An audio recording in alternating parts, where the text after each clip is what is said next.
Hell yeah. Nice. They meant infinite. This is crazy. Yeah, because they're used to RPGs like, oh yeah, it's like infinite or like a high number, and then you get this like, oh, that's the 999 or whatever, right? Yeah. No, they meant infinite. That's insane, honestly.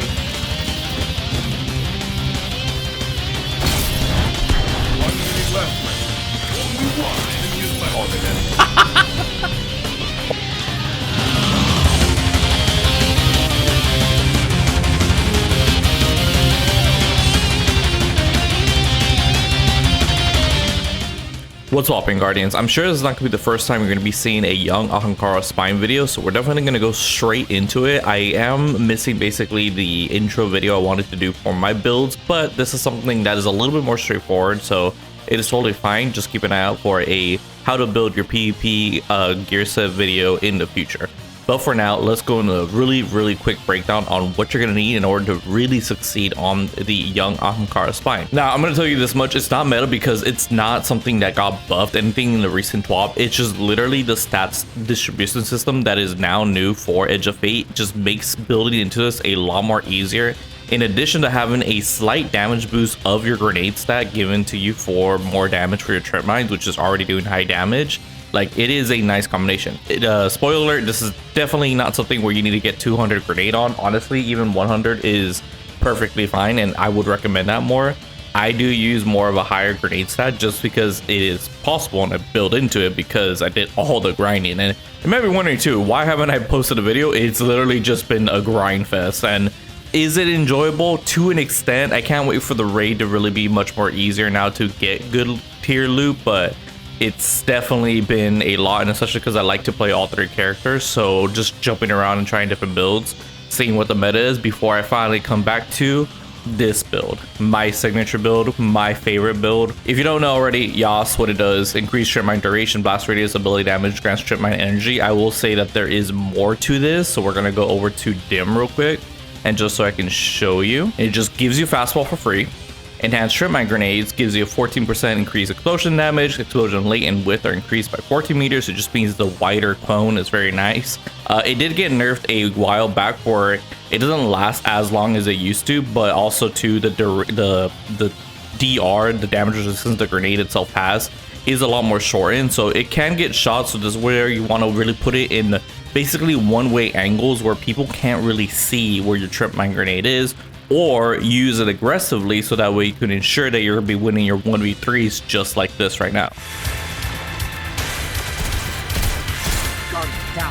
Give me the hand cannon.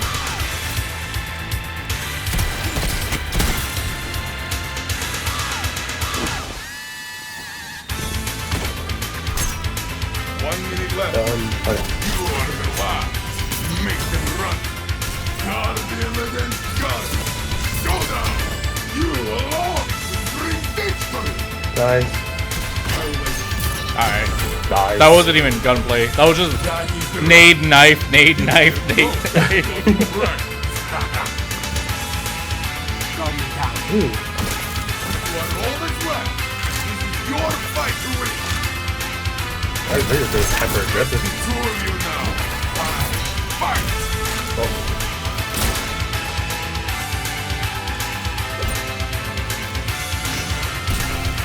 You're looking at me.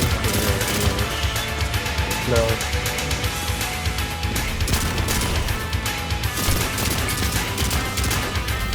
One minute left, man.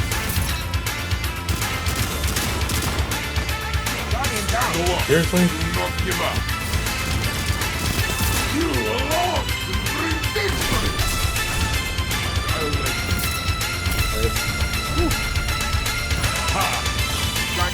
What?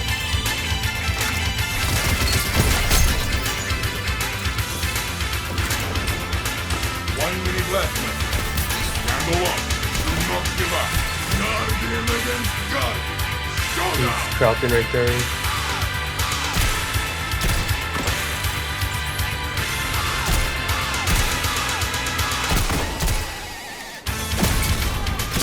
Holy shit, dude.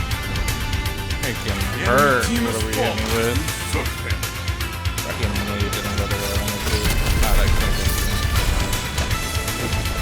behind you. Only one enemy is left. 1 minute left, man.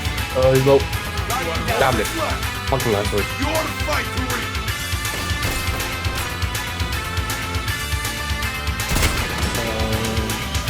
I was like, I can feel. No, he's low, so he's gotta be like.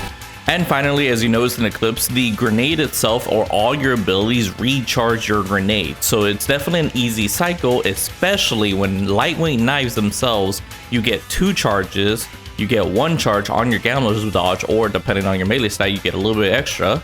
And so therefore you're just getting kills easily with your lightweight knives or your trip mine, which is just an vicious cycle. So how do we extend this more? Well, IMO, the best way to really build into this is that you're going to want to be using a combination of Tempering, Mercy, and Searing. Defeating source targets grants melee energy and creates this fire sprite.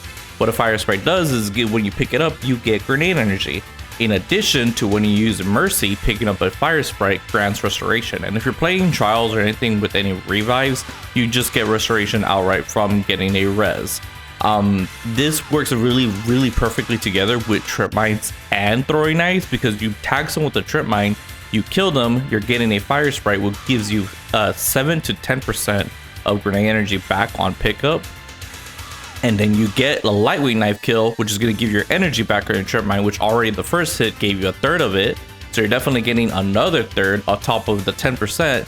You're basically getting a full long grenade right off the bat. Like, the vicious cycle is vicious, and IMO, I would hate to see this build get nerfed because it's only dominant just because like, it really is a just cause. Like, I did use this a lot before it was very popular, and I do have a video on it before to really prove that, and I'm just kind of still in awe, like, damn, this is just like beyond hunter meta. Like, it's tier 0. It's crazy. It's funny. But anyways, Ember Tempering is definitely the tech I prefer a lot, because solar weapon final blows grant you and your allies increased health for a short duration, stacks 3 times. This gives up to 50 health stat. 50. Like, it's actually kind of insane how high it goes, and it used to take away from your recovery, but now it takes away from your class, which is even better because you don't need your class as high as you need it to be. Hunters really only need to be about like 70 on average just for it to be feeling nice, but you can even dump it even lower and not worry about it too much, and just be more cautious whenever you need your dodge.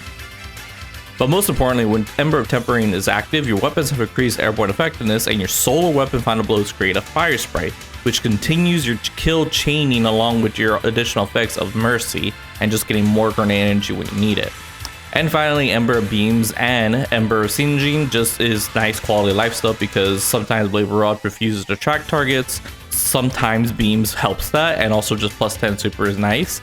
And Ember of Singeing makes it so your abilities recharge faster when you scorch targets. You can swap this out for something like more scorch duration stacks, which is very nice with the Tremine Grenade, which also helps follow up with the ignitions on teammates, but it's not really necessary. But this, of course, this slot is really flexible.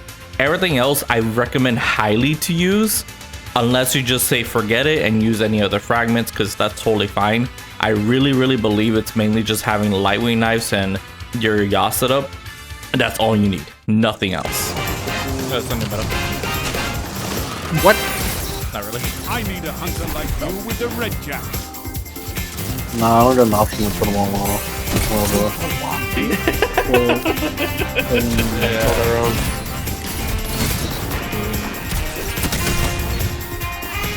Oh. Just like, suck. He's just gone. That's pretty good, yeah. Zone C locked. Shut the enemy down. Triple down. Oh, he's still teleporting. Oh my god. Get those zones back. Remind themselves to get a haircut at 4 p.m. Haircut at 4 p.m. Literally. Double down.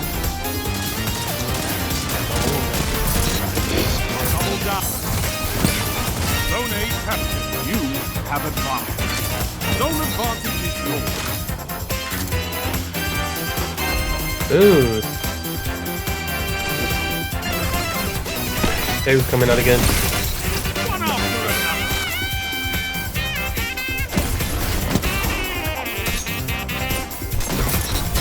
I got chicken nerd. Real quick. Let's talk about the stats as well. The most important thing that you should definitely have in the PvP sandbox is a high health stat. You definitely want to sit between 130 to 150 for sure, because at 150 you get a 31.6 shield recharge rate. 130 it's about like 22 to 25 if I remember correctly, and you need this. You desperately need this because in PvP, because other players are playing at like 180 to 200, and the difference is about like 2 to 1 seconds of like a full recharge of your shield. So if they go into cover and you don't push on when you really need to because they're already low, they're gonna come back and they're gonna swing even harder. So you definitely want to stay this as high as possible so you can get a competitive edge. The way you do this is you make sure that your health, either the tri stat, the third stat that's completely random is health, or you get a good combination of like Bulwark or Brawler, which is very nice because for hunters you're gonna want to at least have a melee stat between 60 to 70, so that way you get your knife recharge back, and also for your class at least a 70, so that way you can get the old timer for the class building cooldown. But if you're at 100, it's actually so much more faster and it's super noticeable. I feel that more in my Void Hunter build than I do on the Solar Hunter one, but it is kind of difficult because you definitely want to have a high super of 100 for sure for PvP, especially for trials, so that way you for sure get a super. If you do not have 100, you're not getting a super at all. It's kind of nice, honestly. It's really nice where it's not so much in the equation and you have to have build into it. And again, for the grenade, I don't think you should have anything higher than about 120, 130, just because like the damage differences isn't too high. And in order to get a 20% boost in PvP, it's 200. You have to have a 200 stat. I will be showing the footage right now too on like my testing grounds for what it was for terms of damage. And honestly, it's noticeable, but it's not worth it in the investment. And that's where definitely fonts comes into play, because one orb gives you, if you have 2 fonts, it's going to put you to 170 on the damage side, and that's at least a 15% damage boost. So it's pretty nice. And if you have a lot of follow-up kills going on, or someone made some orbs and you can pick it up, then you're going to see the difference in your potency of your grenade.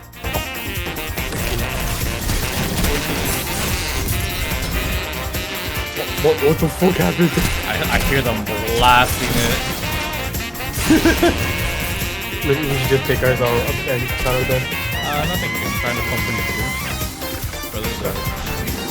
Anyone? There's another commander here.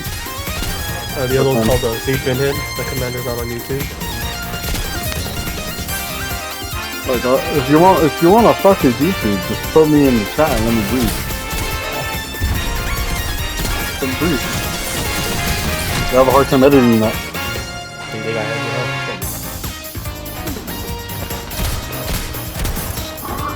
Oh, killed him. Doug, get your fat ass back here. Don't be like, Enemy can't kill if they're dead. That's why we have fire team. Fight until there's nothing left.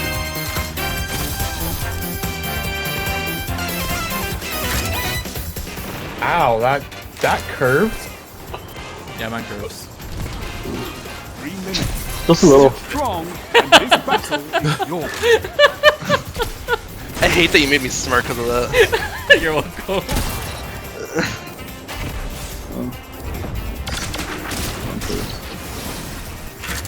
Oh my Jesus! Double down.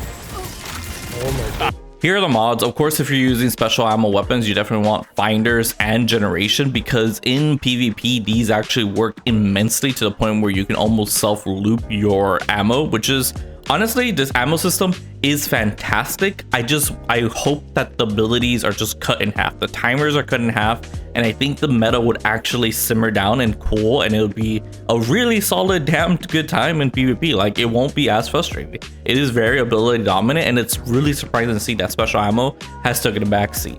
However, of course, we still have the plague, the creature, the demon, and the other demon. I think this was more popular. I'm not too sure. But either way, these two are what are causing the issues of like, yeah, special ammo doesn't matter because you just need shorty hand cannons. And yeah, besides the point, I use fonts just because if I can get more damage on my grenade because of one orb, that's also possible with Reaper, Powerful Attraction, Time Dilation. Very nice. Basically, you have enough time in order to self-cycle that. And remember to enhance athletics is very important, especially if you want to play a hunter with as high as a mobility as possible for your strafe speed more than anything. This is something that you're definitely going to want to use. 2 is nice, very, very nice. 3 is possible if you give up your holster, but I definitely would recommend 2 at all times for PvP. And last but not least, we're going to talk about some weapon pairings that I highly recommend. I don't have a lot to really show for it, only because we are in a very heavy tier 0 meta where if you're not using specific elemental types, just use Graviton Spike and the Aurelius Neutralizer. Like, that's all you need. You really don't need anything else. But for my build, I use specifically Igneous Hammer and Conditional Finale. You know my love for Conditional. It's very, very good. It's perfect for this build. And Igneous Hammer, which makes it a very, very nice thing to use for Ember Tempering. And of course, right now you can use Fever and Chill to get Radiant. And if you have a Golden Tricorn Igneous Hammer, that's an easy 2-tap. Super, super easy. Would recommend it. Do I use it? No, because I don't like using the artifact in PvP, because I don't like getting too used to things that I know are going to go away. If I really, really want to, or if you or yourself who's someone that should use the artifact during PvP or wants to, then use Fever Chill. That's all you need. You can also use that very, very nicely for the shorty hand cannon. It makes it a lot more easier to get consistent kills, or things like Red Death that can actually slay out and out TTK a lot of things, because 0.67 with Radiant TTK is insane. What is a Graviton Spike gonna do? Nothing. Absolutely nothing. But you could also use a BXR, which I don't know where mine went. I think it ran away from home, but it's somewhere around here. And yeah. And one absolutely final thing that we're going to talk about is set bonuses. This is something I'm going to definitely add into the build videos, and it is needed only for certain builds. This build works nicely because of Cauterize, Rapid Solar Final Blows heal you. It's not super noticeable, but when it does happen, you definitely feel it. You see a good chunk of health return to you, and usually it's on double kills, but as long as the double kills are super close intertwined together. And yes, this does work with Conditional Finale, so it's a nice pairing where it's like, get an Igneous Hammer kill, someone rushes at you, Conditional Finale, you shotgun them, and you're healing back. The Photo Galvantic, which thank goodness they nerfed out the sound it makes, it was very annoying. The flinch resistance is really nice, and the handling and reload speed is kind of not really, I don't feel that, but the flinch resistance is there. It's 6 seconds of heavy flinch resistance. It's very cool. I really like this perk. And that was of course from the Solstice event, and if you didn't grind that out, that's totally fine. The next best thing I would highly recommend is Last Disciplines Vest, just because Power Loader, picking up an Overpower grants special ammo progress. This is extremely nice. Or if you do get the trial set, then of course that is something that you definitely want to use as well, because the Gift of Sight, Final Blows of Primary Ammo Weapons grant you brief increased radar resolution. That's very sick. It's very, very helpful. Okay, I found a nice spot. I'm just gonna hold the like checkpoint thing, the campsite, right? The campsite there, and then just He likes the challenge.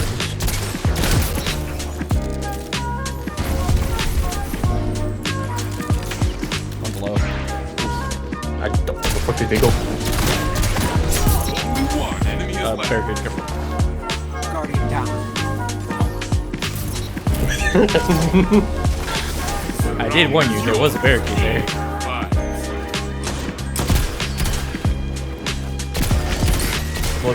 He fell off the map. Only one That's enemy is fine. left. One on me. Guardian down. Nice. He just strand dove off the map. Great, I will join you.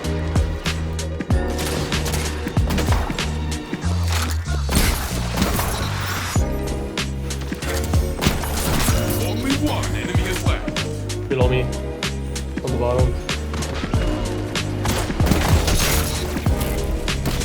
This is, oh my. And that's about it. Thanks so much for watching. I'll just show off the drip selection I have, and definitely take it off for a spin, and definitely try out this build before it gets nerfed. I'm pretty sure it's gonna get nerfed. I don't think it deserves it. I think itself is just lightweight knives need to get nerfed, and this build will be in a nice spot. Bungie, if you are watching this, remove one charge. Remove one charge and just go from there and see what happens, because I feel like 2 charges of with lightweight knives is just too much. It's just way too much. So you're welcome. All right, I think that about wraps it up. Thank you so much for watching, but most importantly, take it easy, Guardians.